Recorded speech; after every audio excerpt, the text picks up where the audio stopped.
En este momento inicia Brigada 911, una producción de la Secretaría de Protección Civil del Gobierno del Estado de Campeche en colaboración con Radio Universidad. Bienvenidos. Hola, hola, ¿qué tal? Muy buenos días. Les saluda su amiga Yasmín Sosa R. de la Gala y le doy la bienvenida a su programa Brigada 911. Hoy vamos a platicar sobre un tema que hemos estado viviendo una etapa algo difícil. Los años anteriores estuvimos confinados, estuvimos encerrados, estuvimos guardados, pero no solamente fue el hecho de estar encerrados en nuestra casa, guardaditos en nuestra casa, sino fue vivir situaciones que nos llevaron a experimentar ciertas situaciones desconocidas, ciertas vivencias que anteriormente estaban fuera de nosotros y que esta etapa que vivimos de manera mundial nos lleva ahora a quedarnos como herencia secuelas, como en toda enfermedad, como en toda crisis, siempre queda algo que nos queda como una afectación y a pesar de que ya haya pasado posiblemente tener que ciertos cuidados, esta herencia nos sigue dejando secuelas dolorosas, conductas con ciertos miedos, esta sensación de la palabra ansiedad, que actualmente la palabra muy conocida era el estrés. Todo el mundo hablaba del estrés como algo ya muy familiar, pero ahora la palabra ansiedad viene a nuestro lenguaje cotidiano en algunas sensaciones de que me siento triste, siento algo como una sensación extraña. Inevitablemente hablamos de la palabra, tienes ansiedad. Y le hablamos, hola, ya estamos acá, Chevy. Ya estamos como todos los martes aquí en su programa Brigada 911, les saluda su amiga Chevy, y fíjate, Yasmín, que estas secuelas no solo son de manera psicológica, sino también física, y tú dices palabra ansiedad, pero porque muchos ya hemos podido detectar el concepto síntomas, o ¿no? lo hemos encasillado en algún tipo de enfermedad por los síntomas que tenemos, pero no toda la gente lo sabe identificar a tiempo, lo sabe darle la atención adecuada. ¿Cómo manejarlo? No, definitivamente esta pandemia, a diferencia de otras, no solo nos dejó secuelas físicas por lo que representaba, en este caso el COVID de manera física, sino por el confinamiento, por el miedo a ser contagiado, nos dejó otras secuelas y tienen que ver con la parte emocional, psicológica. Y está con nosotros el psicólogo y psicoterapeuta Edian Emanuel López Acuña, y nos va a platicar precisamente cuáles son esas secuelas que nos dejó el COVID, que cambió en nosotros el estar confinados, el estar encerrados por la pandemia de COVID. Muchas gracias por la invitación, el estar aquí el día de hoy con ustedes. Y pues sí, ciertamente la pandemia nos modificó, ¿verdad? Sí, fue cambiando muchas cosas. Sí nos cambió. Bastante.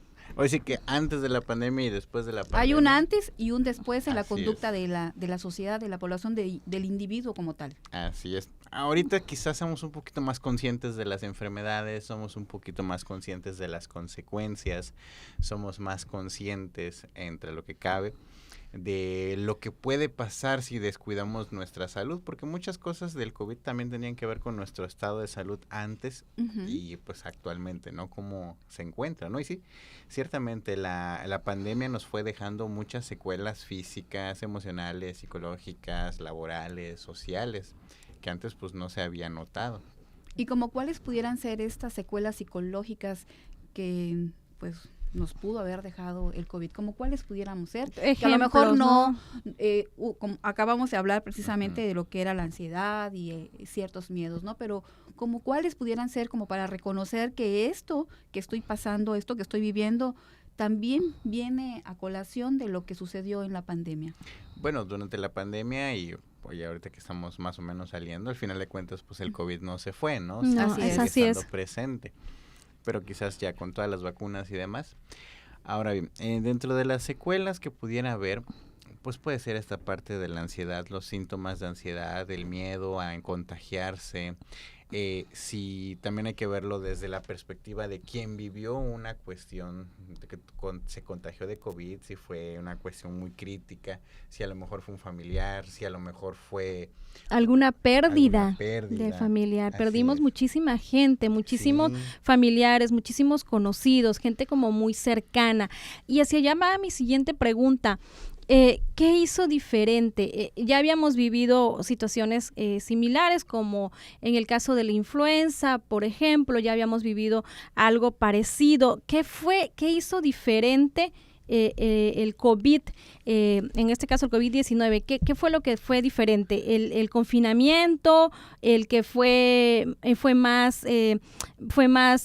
abarcó más territorio mundial? ¿Qué fue lo que hizo la diferencia? Porque sí ya hemos vivido en algún otro momento este tipo de situaciones epidemiológicas, pero ¿qué marcó la diferencia en este caso? Bueno, yo creo que fueron varios factores. Primeramente, actualmente tenemos una cuestión mucho más rápida de información. Entonces, es más fácil alertar, más que avisar, alertar a la gente. Enseguida ve las noticias y lo ve como, ay, lo peor del mundo y qué va a pasar y que no sé qué y nos vamos a morir todos, ¿no? Entonces, eso ayudó mucho a que las personas se llenaran de miedo y las noticias eran así como que ay, de la noche a la mañana. Y estar escuchando la cantidad de muertos que iban diario, efectivamente, ¿no? Estar escuchando la cantidad de muertos, estar viendo, por ejemplo, no sé, las fotos en las redes sociales, ¿no? Donde aparecen los cuerpos y que se los están llevando y que no dejan y que esto y que el otro, y ver todos los trajes de blanco. Entonces, todo eso, pues fue un impacto más grande que a lo mejor, pues hay una pandemia, ok, no, y está lejitos.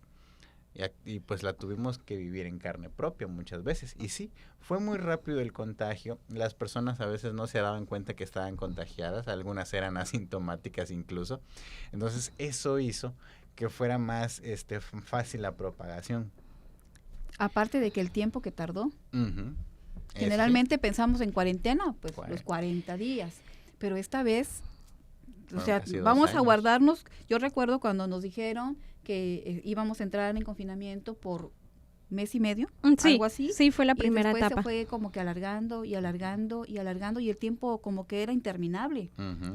Y yo pienso que también esta parte de no solo la fluidez de la información, que muchas veces no era la adecuada, no era por los canales adecuados, creo que fue mucho fluido de información y muchas veces no era la correcta. Yo también considero que pudo empezar a generar situaciones de estrés, de ansiedad, que nos empezó a tocar de cerca, ya sea directamente en nosotros o en nuestros familiares, y que desafortunadamente esta pandemia cobró la vida de muchísima gente que estaba muchas veces muy cercano a nuestro círculo. Entonces yo creo que ese miedo, primero que nada, el perder la salud, el que no te encuentres en un estado de salud adecuado, yo creo que ya desde ahí es ansiedad, sea COVID o no sea COVID, pero si lo ponemos con estos situaciones que generaba el estar confinado, creo que generaba más ansiedad.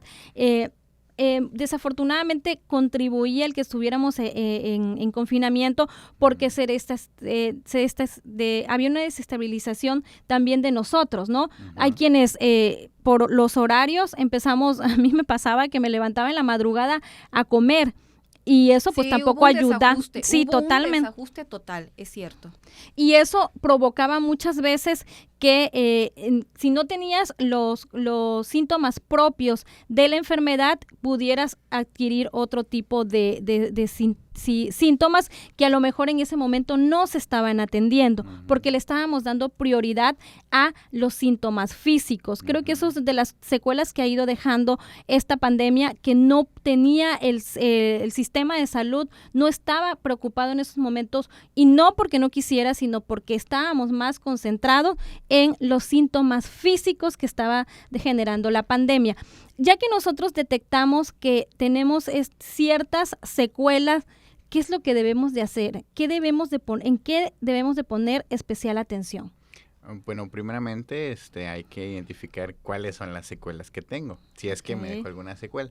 Todos vivimos la pandemia de alguna manera distinta. Así es. Hay algunos que a lo mejor dijeron, no, pues esta es una oportunidad y me gustó mucho el home office, me gustó mucho estar en mi casa, antes yo salía mucho, y a lo mejor habrá personas que de plano dijeron, no, es que yo no puedo vivir encerrado. Entonces habría que ver caso por caso, como yo sé que es un poquito complicado, pero la mayoría de veces hay una cuestión bastante curiosa, ¿no? Se enfocan mucho en cómo me siento estando primero conmigo, con mi soledad. Así es. A veces las personas no saben estar solas, ¿no? Y durante la pandemia algunos aprendimos a vivir en la parte social un poquito limitada, ¿no? Buscar diferentes maneras de sociabilizar. Algunos decían, es que si yo no estoy con mis amigos, no me siento a gusto. Es que si no salgo, si no voy al parque, no voy al cine. O sea, dejamos de lado nuestra vida antes social. Y ahorita pues ya la estamos recuperando poquito a poco, ¿no? De hecho, pues ahorita ya no estamos con cubrebocas, no estamos con esta parte, que también fue importante el cubrebocas, porque ciertamente la cara, pues al ser un área muy social, a veces no sabíamos si la gente nos estaba diciendo algo, si nos estaba insultando. No podíamos interpretar el rostro. No podíamos observarlo bien, entonces eso también era como que hay cierta desconfianza, ¿no? Y vivimos este tipo de situaciones, la vivimos de la misma manera los niños, los adolescentes, los adultos mayores. ¿Todos lo vivimos de una misma forma? No. ¿O cómo? Porque sí que sería importante, me toca mucho, yo tengo adolescentes, decir que cuando vamos a la Junta de Padres de Familia en las escuelas, que la pandemia les dejó muchísimas secuelas, sobre todo a este grupo, principalmente niños y adolescentes, que jamás van a volver a vivir de la misma forma como nosotros vivimos en algún momento estas dos etapas. Por eso hacia allá va mi pregunta. ¿Cómo lo vivimos? ¿En qué enfocarnos más para ir de alguna u otra manera normalizando otra vez nuestra vida? Bueno, sí hubo cada grupo, cada población, lo vive de una manera distinta, ¿no? Al final de cuentas, los niños requieren de mucha sociabilización, por eso pues van a la primaria, por eso se les motiva a que jueguen, a que estén ahí con otros niños. Entonces es difícil cuando están en un ambiente donde no pueden tocar nada, donde no pueden agarrar nada, donde no pueden jugar y manipular, no sé, la pelota, esto, porque se puede contagiar, ¿no? Entonces los niños necesitan mucho eso. Aparte de que no podían ni siquiera ir al parque. Así es. Ya en los adolescentes, pues pasa, digamos, que lo contrario, porque como que están en esta búsqueda de su autonomía y demás, pues a veces se aíslan, pero aún así necesitan de otras personas, necesitan muchas veces de personas de su misma edad para pues encontrar su propia identidad. Entonces también fue así como de que, ay, ¿qué hago, no? Y luego en adolescentes y a jóvenes adultos, o en la parte de la escuela en línea, pues es una complicación diferente. Entonces, a lo mejor como adultos digamos, pues está más cómodo, ¿no? Pues ya no vas a la escuela, no gastamos uniformes, a lo mejor ya pues aquí te doy de comer. Pero el adolescente que está en esta etapa fue bastante complicado. Muchos adolescentes se dieron de baja de las escuelas hasta que terminó la pandemia. Ahorita que está hablando en relación a la adolescencia, ¿pudo haber quedado alguna repercusión en su vida o en el futuro el hecho de vivir este proceso de cambio? De por sí el cambio de niño a adolescente es un proceso un poco difícil en una normalidad, pero a esta población le tocó estar confinamiento y quizás algunos, bueno, conviviendo con más familiares dentro de la propia casa, quizás con hermanos mayores, pero algunos tuvieron que vivir un proceso solo, donde es un hijo único. ¿Y cómo pasar esta etapa entre que no me despedí de mis compañeros de la escuela, no supe ni siquiera qué fue lo que pasó, estoy viviendo cambios en mi cuerpo que no sé qué es lo que está pasando, mi mentalidad está siendo revolucionaria y no sé ni siquiera con quién, porque pues la mamá, el papá, sí, puedes platicar con ellos, pero creo que el tener la relación de plática con otro de tu misma edad y compartir ciertas intereses. Distintos intereses de lo mismo, ¿no? De la misma plática, de los mismos dudas, ¿no? Sí, claro. Y fíjate que esto que mencionas es importante porque muchos de ellos fue de tajo que cortaron con relaciones. Estábamos hablando de que en la escuela nos dijeron de pronto va a ser mes y medio y bueno, claro. van a regresar y voy a regresar con mis amigos. Y muchas veces cortaron de tajo con relaciones que jamás volvieron a volver a compartir porque por la misma mecánica de la vida que al regresar de la pandemia, por la misma mecánica que tuvimos en confinamiento, ya no se dejó de lado esta parte, ¿no? Ni despedirme, ni cerrar ese ciclo, ¿no? Muchas veces. Entonces, creo que sí es un poquito más complicado en el caso de los adolescentes y los jóvenes, a diferencia del adulto que a lo mejor lo vimos como, bueno, vamos a trabajar en la casa, lo único que vamos a hacer, pues bueno, organizarnos, que también fue también nuestro, ahora sí que también punto y aparte, ¿no? Porque había que combinar las labores del hogar, todo con el trabajo, pero bueno, de alguna manera estamos como más conscientes, pero creo que en estas 2 etapas, creo que aquí sí hay que puntualizar mucho y yo creo que hay que checar si realmente cuánto tiempo van a seguir con esas secuelas. ¿Quedó ¿no? alguna afectación? ¿Podría haber alguna afectación? O desde la parte psicológica, ¿cómo se ve ese punto? Pues seguramente debe de haber alguna afectación. Al final de cuentas, habría que ver qué tan fácil o qué tan difícil se les permite socializar a los adolescentes que están atravesando esta etapa, ¿no? Post pandemia.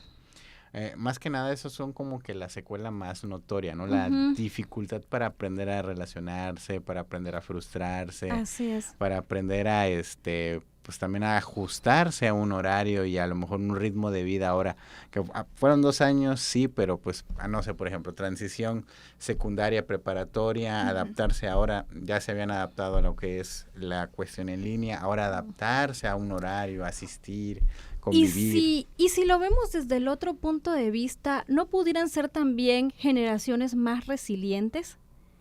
Porque también lo podríamos ver desde ese punto de vista. Así, más resilientes, ¿por qué? Porque ellos se enfrentaron a situaciones inmediatas que nosotros como adolescentes no nos enfrentamos. Si lo vemos desde ese punto de vista, pudiéramos pensar que pudieran ser más resilientes en ese sentido, más adaptables, aun cuando de primera instancia costó trabajo. No lo sé, es una pregunta que le lanzo, que pongo en la mesa. Dependerá. Yo sé que suena bien chistoso. Yo sé que es como todo psicólogo. No, ¿de qué depende? ¿No?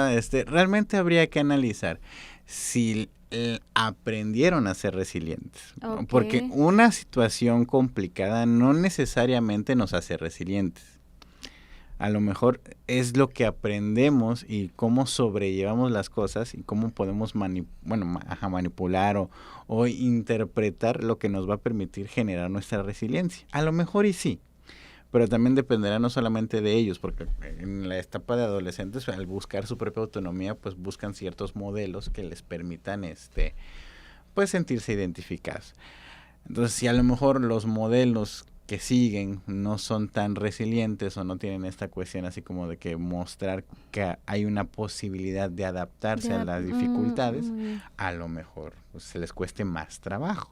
No digo que no se pueda, ¿no? O sea, de que se puede, pero dependerá mucho del adolescente, dependerá mucho también de sus factores en casa, porque también la familia ayuda mucho a ser resilientes. Imagínense a lo mejor una situación, no sé, de donde viva violencia o desatención, pues de que va a ser resiliente de alguna manera, pues sí, pero a lo mejor no sea la resiliencia que le ayuda a crecer, sino sea a lo mejor una adaptación. De supervivencia, ¿no? Es más una cuestión de sobrevivencia. Ajá. Así es. Entonces, estaría interesante, ¿no? Checar si hay algún cambio propositivo después de esto, que posiblemente lo haya. Y que nos enseña a lo mejor que sí hay una cuestión de resiliencia, pero dependerá mucho de cómo los adolescentes estén entendiendo lo que están viviendo. Hablando de adolescentes, vuelvo al mismo punto y lo comento porque pues al final de cuentas creo que nuestros hijos pues son en esa etapa y es lo que más visualicé, ¿no? Para volver a incorporarse nuevamente a la sociedad, vivieron un miedo extremo. Bueno, en el caso de lo que me tocó vivir a mí con mi adolescente, fue un miedo extremo, regresar. Estaba leyendo para la elaboración del programa lo que es el síndrome de la cabaña, este temor a volver otra vez a incorporarte. ¿Cómo poder trabajar con ellos? Porque recuerdo que ella cuando entró el primer día a clases presenciales iba temblando, o sea, sus manos parece que venía cargando hielo, y fue un proceso muy difícil trabajar con ella. ¿Cómo poder trabajar con niños o con estos adolescentes que estuvieron 2 años solos, trabajando ellos solos en casa, y de repente volver nuevamente a un mundo real? Ya no estar en su cabañita, sino enfrentarse a una sociedad, porque hasta tener contacto con demás personas le causaba mucho temor. ¿Cómo trabajar con ellos? Realmente sería bueno primero que ellos hicieran como que este contacto con sus emociones, acerca de qué es lo que estoy sintiendo, a qué le tengo miedo, cuál es el origen, no sé, me da miedo contagiarme, ok, ¿me puedo contagiar? Bueno, pues sí. Pero también puedo encontrar a lo mejor una estrategia para no contagiarme, ¿no? O sea, tengo que ser más cuidadoso, el uso de cubrebocas, para que poquito a poco vaya viendo también que no podemos estar todo el día encerrados, porque sea como sea, pues somos seres sociales. Entonces necesitamos de la interacción, ¿no? Y a lo mejor encontrar estas redes de apoyo que muchas veces hacen falta, pero que sean buenas redes de apoyo, a lo mejor algún amigo o amiga en la escuela, que pues le permita expresar sus emociones, que le permita ir acompañándolos en ciertas circunstancias. Y a lo mejor como adultos, pues estaría bastante interesante, ¿no? O sea, ir reflexionando junto con ellos, pues cómo te sentiste a lo largo del día, hubo algo que no te gustara, qué aprendiste de haber salido el día de hoy, qué hiciste, qué mejoraste, y no sé, si llegase el caso, no, me contagié, ok, no te preocupes, no te desesperes, no es para juzgarlo, ¿no? Que muchas veces eso es lo que pasa, ay, es que no te cuidaste, es que no hiciste esto, y no solamente en el COVID, sino en varias cosas, estar ahí como que más que juzgarlos, acompañarlos. Claro, no quiere decir que el acompañamiento pues no requiera de ciertos límites, que muchas veces pensamos, ay, pues lo estoy acompañando, le dejo hacer lo que quiera. No es tanto así, ¿no? Sino el acompañar es estar como que presente en escucha y también pues dar alguna recomendación de ser pertinente. Me parece bastante importante lo que nos acaba de decir, porque creo que abona muchísimo a lo que comentábamos, ¿no? Es una preocupación, sobre todo adolescentes y niños, porque fueron los que creo que les costó un poquito más de trabajo asimilar el confinamiento. En esta pandemia hubieron muchas pérdidas, no solamente humanas, sino quienes también perdieron negocios que tuvieron que cerrar, y familiares que no solamente fueron de un integrante, sino a veces fueron de 1, 2, 3 de la misma familia. ¿Cómo manejar o cómo saber que esto me dejó un trauma? Híjole, es una pregunta muy interesante. Realmente, pues sí, todos vivieron una pérdida, todos lo van a procesar también de una manera distinta. Ahora, toda pérdida habría que analizarla. Siempre lo digo, ¿no? A veces lo particular ayuda mucho. ¿Qué tanto me cuesta regresar a mi vida a pesar de la pérdida? Si a lo mejor me cuesta mucho trabajo, entonces sí requiero de atención, requiero de ayuda, de psicoterapia, de acercarse con un tanatólogo o tanatóloga que me permita a mí encontrarle un sentido a esta pérdida y trabajarla. Si a lo mejor, ok, como que soy consciente, digo, me duele, es parte de la vida, sí, me cansa, pero pues ahí vamos de nuevo. Ahí vamos de nuevo. Ahí vamos de nuevo, ¿no? Pues ok, a lo mejor sí requiero de cierto acompañamiento, pero quizás no tanto como para decir, no, pues estoy como que bastante lastimado, ¿no? Igual dependerá quién se fue, de qué manera se fue, si se fue por COVID, si se fue por otra situación. Ayuda mucho también dar algunos rituales, no son así de magia, ¿no? Sino en ese sentido de rutinas, rituales de rutinas, ¿no? Ajá, rituales, por ejemplo, despedirlo, hacerle una carta al familiar que se fue. Soltar. Pues, para aprender a soltar, claro. Son ejercicios que ayudan mucho cuando hay una cuestión ahí, de que verdaderamente lo necesite, o a lo mejor lo pueden hacer pues de manera tranquila. Si ven que a lo mejor pues hay estos síntomas de una tristeza muy profunda, si a lo mejor hay esta situación de mucha ansiedad, de mucha preocupación ante las pérdidas, si a lo mejor habrá una situación de que es que, y si se muere, no sé, suponiendo, ¿no? Fallece un hijo y tengo a otro, es que si se muere, ¿qué voy a hacer? Y pues, se aferran, digo, como papá pues o mamá, es pues entendible, claro. es entendible, pero llega como que cierto límite, ¿no? ¿Hasta cuándo es sano para mí? La preocupación, seguirla sentir preocupando. ese miedo. Yo creo que aquí, por lo que bien comenta, tiene que ver mucho también las particularidades. Si bien es cierto, hay muchos síntomas que se van a dar de manera general, yo creo que cuando ya son de manera reiteradas, ya tendríamos que irnos a las particularidades de cada individuo. No todos lo procesamos de la misma manera, no todos vivimos la pandemia de la misma manera, por supuesto, cada persona tiene su propia historia, y yo creo que aquí lo recomendable es que cuando algo se está saliendo de la normalidad, de lo que podría ser aparentemente normal, yo creo que sí hay que ya ir con una persona profesional que nos pueda ayudar, y lo más importante aquí es buscar la ayuda, reconocer lo que nos está sucediendo como en muchas otras cosas, y para continuar, pues ir con un profesional. Pero nosotros también tenemos la voz de los pequeños aquí en su programa Brigada 911, y nos vamos a ir a una cápsula preparada por Midoris. Vamos a escucharla y enseguida regresamos. Consejos para evitar la ansiedad. Haz ejercicio con regularidad, come de manera equilibrada, duerme lo suficiente, comunica tus emociones, piensa, habla y actúa en positivo. Diviértete y convive con la naturaleza. Infórmate y platícalo con tus papás, porque recuerda que Protección Civil es tarea de todos. Ya estamos de regreso, y pues hablando de profesional, de ayuda profesional, pues aquí tenemos a un experto en la materia que nos estuvo compartiendo información importante que le puede ayudar. Y pues algo que quiera decir antes de irse, antes de despedirse de nosotros. Bueno, pues les agradezco mucho la invitación, el estar aquí el día de hoy. Y sí, ante síntomas de ansiedad, de posibles depresión, estrés postraumático, que igual pudo dejarlo la pandemia, o de alguna pérdida, pues es bueno asistir a acompañamiento terapéutico. Y pues su número, ¿dónde lo podemos ubicar? Me pueden buscar en el Facebook, como mi nombre completo es SIC Edgar Manuel López Acuña, o me pueden ubicar en el 981-103-2794. Ya lo escuchó usted, ahí Así tienen es. una opción. Y bueno, Yasmín, el tiempo se nos ha acabado, yo me despido de ustedes y los espero el próximo martes en punto de las 11 de la mañana en su programa Brigada 911. Recuerde que el primer paso para estar prevenidos es estar informado, y que mejor que a través de la frecuencia de 90.9 Radio Universidad FM. Se despide de ustedes su amiga Yasmín Sosa, y les esperamos el próximo martes. Hasta la próxima.